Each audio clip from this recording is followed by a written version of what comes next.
مساء الخير عليكم، كل سنه وانتم طيبين، عيد سعيد عليكم. كنت بغيب الفتره اللي فاتت عشان كان عندي اجازه قبل العيد واجازه في فتره العيد، كنت مريحه دماغي شويه. ولكن لما رجعت والله يعني انا مش عارفه، احنا عندنا مواضيع كتير قوي هنتكلم فيها النهارده وكلها مواضيع اسوأ من بعض للاسف كالعاده يعني.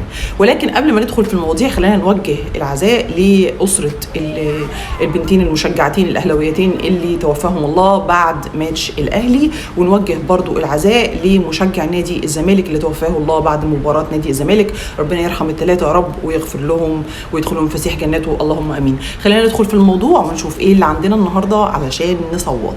لما قلت قبل كده انه النادي الاهلي بالاخص، انا مش هقول بعض الانديه، انا النهارده هسمي كل حاجه بمسمياتها الحقيقيه. لما قلت قبل كده انه النادي الاهلي بيفرغ نادي الزمالك من نجومه، والنادي الاهلي بيحاول يعمل كل حاجه علشان يوقع الزمالك وما يخليش الزمالك يقف على رجليه، لان بمنتهى البساطه والاريحيه لو الزمالك وقف على رجليه هيبان ساعتها مين البطل الحقيقي، ولو اتطبقت العداله هيبان مين هو البطل الحقيقي. هل هو فعلا الاهلي ولا هل هو فعلا الزمالك؟ بعض الاهلاويه، ولا خلينا نقول 90%، 95%، مليار في المية من الاهلاويه طلعوا قالوا لك ايه الجملتين اللي هم حافظينهم دول، ما عليهمش حرج. طلع يقول لك انتوا عايشين في المؤامره الكونيه وانتوا مش عارف ايه، احنا نادي كله بطولات بلا بلا بلا بلا بلا، كلام فارغ ملوش 30 لازمه. ولكن لو واحد حكم عقله ب 2 جنيه هيعرف كويس قوي، هيعرف كويس قوي هل الزملكاويه عايشين فعلا في مؤامره كونيه ولا لا. طيب خليني اقول لك بقى بالادله النهارده، هل الزمالك فعلا عايش في مؤامره كونيه واحنا بنستهبل فاضيين احنا، ولا دي حقيقه ومحدش عايز يقف يخلي الزمالك يقف على رجليه؟ طيب محمد عبد الوهاب طلع مع مهيب عبد الهادي، وتقريبا كل الزملكاويه شافوا اللقاء ده والاهلاويه بس هم عاملين نفسهم من بنها خلاص. قال لك ايه؟ انا سبب رحيل ايمانويل من نادي الزمالك، واي حد كنت بعوزه من نادي الزمالك كنت باخده، ولو مش محتاجه في النادي الاهلي فبجيب له عقد ان هو يسافر بره. ليه؟ علشان يفرغ نادي الزمالك من نجومه. ليه؟ مش انت بطل؟ مش انت ناديك جامد؟ ناديك اكبر نادي في الكواكيو كلهم زي ما قلنا قبل كده، كل الكواكيو دول انت ناديك فوقهم واكبر منهم، والاهلي فوق الجميع، والاهلي فوق الارض، والاهلي فوق البحر والجبل. بتفضي الزمالك من نجومه ليه؟ الا اذا كنت خايف من نادي الزمالك. ما هو بالعقل لوجيك، انا لو مش خايف من نادي الزمالك هفرغه ليه من نجومه؟ هتقولي هي الكرة بتدار كده، هقول لك لا دي حرب قذرة. الكرة اشرف من كده بكتير. المنافسة لازم تكون ايه؟ شريفة. تعرف شريفة ولا ما تعرفهاش؟ لما فرغ نادي الزمالك من نجومه ولا بيقول لك اصله كان بيجيب جول كل ما بينزل كان بيجيب جول، فلما جاب جول لا ازاي نجيب جول؟ ما ينفعش. تعال نفرغ نادي الزمالك من نجومه. ليه؟ علشان يفضل الاهلي هو اللي ظاهر. اصل الزمالك لو جاب جوال والزمالك خد بطولات الاهلي ده هيقع، ما هيرجع مكانه بقى الحقيقي اللي هو فين؟ اللي هو تحت. ده مكانك اصلا، ده مكانك. لو ده مش مكانك وانت جامد زحليقه سيبني اقف على رجلي. انا ما بقولكش تعالى وقفني على رجلي، سيبني اقف على رجلي علشان نتنافس منافسه شريفه، والمنافسه الشريفه هي اللي هتبين مين فينا البطل. لو انت طلعت البطل اهلا وسهلا اتفضل يا بيه، ولو انا طلعت البطل اهلا وسهلا اتفضل يا بيه. ولكن لما تقعد تلعب لعب من تحت الترابيزه ومن تحت الحزام، اذا انت خايف مني، يعني انت خواف. بس الزملكاويه عايشين في مؤامره كونيه. ايه يعني اما افضلك الزمالك من نجومه؟ لكن ده مش معناه ان انا حاطك في دماغي، انا بحاول اعمل منافسه. انا واخده بالي اليومين اللي فاتوا دول ان انت فعلا مش حاطط الزمالك في دماغك، بدليل ان في مليارات اتصرفت علشان بس نكيد الزملكاويه. شوف يا شيخ الرياضه وصلت لحد فين؟ في ملايين فلوس بتترمي في الارض، مش عارفين قيمه الفلوس. في ناس مش لاقيه تاكل على مستوى الوطن العربي والاوروبي والبتنجاني والدنيا كلها، في ناس مش لاقيه تاكل، وفي ناس على الجانب الاخر بتصرف ملايين. هل في حاجه تفيد البلد؟ هل في حاجه تفيد الرياضه؟ لا اطلاقا، علشان بس نكيد الزملكاويه. هتقولي انتوا مدين الزمالك اكبر من حجمه ليه؟ الزمالك اقل من اننا نحطه في دماغه. ما انا واخده بالي انه في يافطه نزلت من على سور وعلى مبنى نادي الزمالك، فقصاد اليافطه دي اتدفعت مليارات. المليارات دي اتدفعت ازاي؟ دفعنا مليارات علشان نعمل فيلم لا يحتوي على اي محتوى الا انه هو بس يحتوي على كلمه القضيه، علشان نكيد في الزملكاويه. جبنا نجوم زملكاويه، فنانين زملكاويه، علشان يدخلوا الفيلم دول ويمثلوا ويتريقوا على نادي الزمالك. قصاد الفلوس. دفعنا مليارات علشان نروج للفيلم على مستوى مصر وعلى مستوى الوطن العربي وعلى مستوى الصفحات، وبنروج بقى في كل حته ونقول الفيلم هو الاعلى ايرادا على مستوى الافلام اللي نزلت مصر كلها في العالم كله. ده الفيلم الوحيد يا شيخ اللي حقق ايرادات في الحياه. علشان لما الزملكاويه اعترضوا وقالوا مش هنتفرج على الفيلم، فاحنا حابين نبين ان جماهير النادي الاهلي هم الاكثر شعبيه داخل مصر وخارجها. فهنشتغل على حته ايه؟ الترويج. هنروج انه الفيلم جاب اعلى الايرادات. طب جاب اعلى الايرادات ازاي والزملكاويه ما حضروش الفيلم والاهلاويه بس هم اللي حضروه؟ لا، علشان نعرفك يا شيخ انه الاهلاويه هم الاكثر شعبيه. فاحنا كده مش بنكيد في نادي الزمالك، نكتفي عند كده؟ لا. هتقولي طب يا لارين ما يمكن هم مسمين الفيلم القاضيه علشان خاطر اتعمل ده الجزء الثالث منه، فاللي هو القفله يعني، القاضيه يعني، النهيه يعني، فعشان كده مسميينه القاضيه. هقول لك فعلا علشان كده النجوم بتوع الفيلم زملكاويه، وعشان كده محتوى الفيلم كله عن الزملكاويه وتريقه على الزملكاويه. ومش بس هنكتفي بهذا القدر، لا، ده احنا هنجيب 3 لعيبه من الاهلي علشان يتريقوا ويكملوا ويعملوا دعايه للفيلم ويتريقوا على الزملكاويه. هتجيب لي مين؟ هجيب لك صاحب القضيه اللي انا شخصيا كزملكاويه ما عنديش اعتراض عليه. انا بحب قفشه وزي جماهير الزمالك كلهم بيحبوا قفشه ويحترموه يعني. ولكن خليني اقول لك برضو عشان ما تنساش انه قفشه ده اللي طلع قال عليك ان انت ما بتفهمش كوره.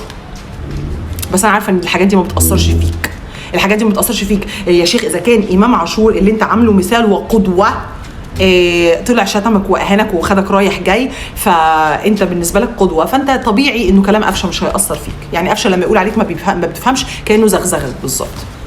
فهنجيب قفشه صاحب القضيه، وهنجيب امام عاشور اللي جه عن طريق كوبري اللي اخدناه من نادي الزمالك، اللي نادي الزمالك رماه، وامام عاشور عارف القصه الحقيقيه كويس قوي. هو يبقى يطلع يقول له لا يملك الجرأه، ولكن انا متاكده ان هو لا يملك الجرأه بصراحه. بس انا شخصيا انا عارفه القصه الحقيقيه، وهكتفي بهذا القدر في الجزء ده. امام عاشور اللي راح لكم، اللي شتمكم وسبكم، هنجيبه في الفيلم علشان خاطر يكيد الزملكاويه. امام عاشور ده اللي دخلت فيه القضيه اصلا، امام عاشور دخلت فيه القضيه، فهو جاي يحتفل ان القضيه دخلت فيه. القرش يحكم برضه، خد بالك. ما احنا بنتكلم دلوقتي بره اطار كره القدم، خلاص بقى ما بقاش في حاجه اسمها كره قدم. الموضوع ما بقاش كره، الموضوع بقى اكيد نسا. فوصل كده النسا لايه؟ اللي انا اجيب بقى واحد لا ليه في الطور ولا في الطحين، بس كل خبرته في الحياه ان الجماهير بتسقف له عشان هم بيحبوا الحاجات دي، عشان شد الشورت وقال لك بتفرج على الاصابه، وهحشره في قلب الاعلان. وكل محتوى الاعلان هيبقى عباره عن الفاضيه الفاضيه الفاضيه. فعلا هي فاضيه، فعلا هي فاضيه، ما بقتش كره قدم، ده بقت فاضيه، محتوى يحتوي على لا محتوى. نيجي بقى استكمالا للمؤامره الكونيه اللي عايشها جماهير نادي الزمالك. كلنا شفنا ماتش الزمالك مع المصري. طيب واحده واحده كده عشان الواحد يتكلم بهدوء. الكره عدت الخط ودخلت بكامل محيطها داخل المرمى، تتحسب جول ولا ما تتحسبش جول؟ جول، ما حسبهاش جول. طيب على النقيض الاخر، على الجزء الثاني، لاعبي المصري دخلوا منطقه الجزاء اثناء لعب البلن، وفي القانون دي لازم تعاد. هل عدتها؟ لا. ايه ده؟ يعني انت ما عدتهاش وما حسبتهاش. هل ممكن يا غندور انت والبنا تطلعوا تقولوا لنا ليه؟ تطلع توريني اللائحه والقوانين اللي بتقول ان لما الكره تدخل بكامل محيطها وتعدي الخط وتدخل المرمى ما تتحسبش جول، وبرده تطلع توريني القانون اللي بيقول ان لاعبي المصري لما تدخل لي منطقه الجزاء اثناء لعب البلن برده الكره ما تتعدش. فين القانون اللي انت اخترعته ده وانت قاعد بتاكل؟ وريهولي.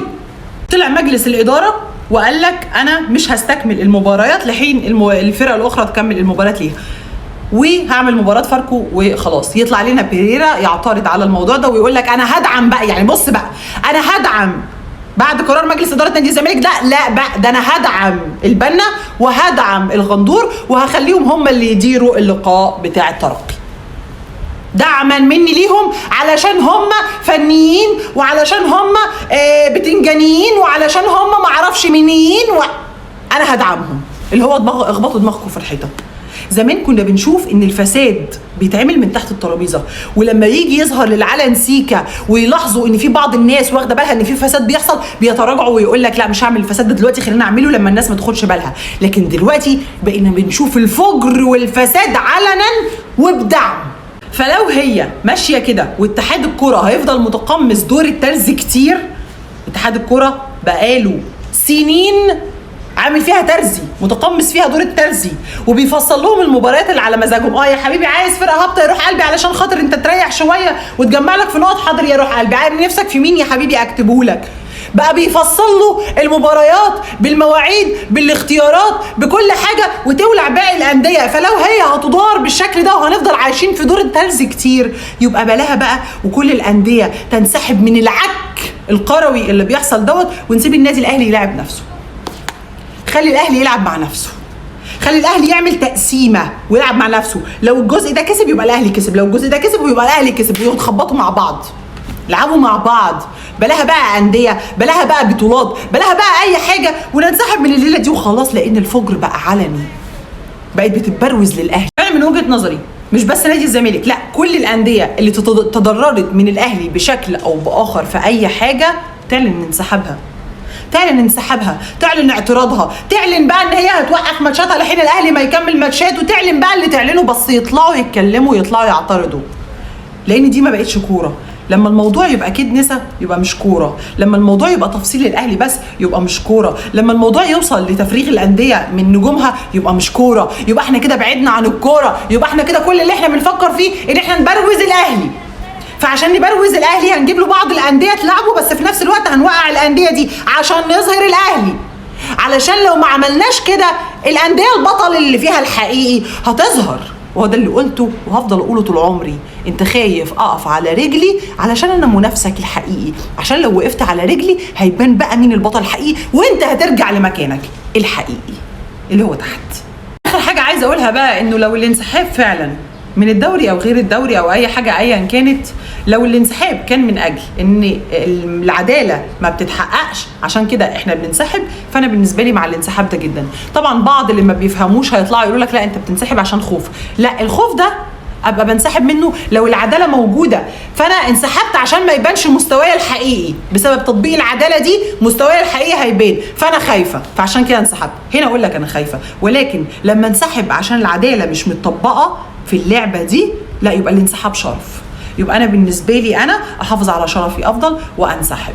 فاي نادي متضرر، مش بس ان نادي الزمالك انسحبوا، وانا بقولها اهو لنادي الزمالك، لو ما تحققش مع الحكام ولو ما حصلش متطلباتنا اللي احنا الحاجات اللي احنا طلبناها دي ما اتحققتش، انسحبوا وليكوا كل الاحترام والتقدير. لان اللي بيحصل دوت اسمه هرتله، بعيد تماما عن كره القدم، دي مش كوره.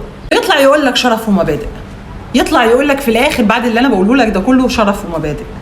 يطلع لعيبته تشتم وتسب وتلعن ويقول لك شرف ومبادئ، يفرغ الانديه من نجومها ويقول لك شرف ومبادئ، ياخد اللعيبه كوبري ويقول لك شرف ومبادئ، الحكام تظبط له الدنيا ويقول لك شرف ومبادئ، اتحاد الكوره يفصل له ويقول لك شرف ومبادئ، كل حاجه شرف ومبادئ، واحنا اللي ما نعرفش حاجه عن الشرف. لو هو ده الشرف والمبادئ الحمد لله احنا ما عندناش شرف ومبادئ.